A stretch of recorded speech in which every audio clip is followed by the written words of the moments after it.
Hi! Good day everyone!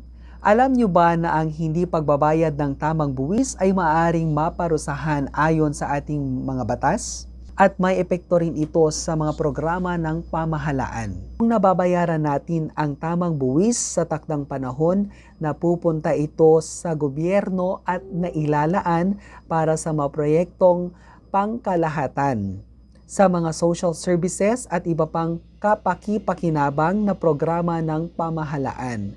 Kapag mas maraming nakokolektang buwis, mas maraming programang nakakatulong sa mamamayang Pilipino. Kapag tayo'y may income, subject po sa tax yan, kahit galing sa iligal na paraan.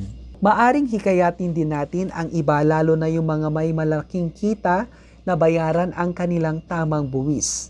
Kaya ano pang hinihintay ninyo? Magbayad na ng tamang buwis sa tamang buwis pag asenso'y mabilis. Maaring magbayad sa pamamagitan ng mga online payment platforms. Kapag may mga katanungan, maaring bumisita sa opisina ng BIR sa inyong lugar.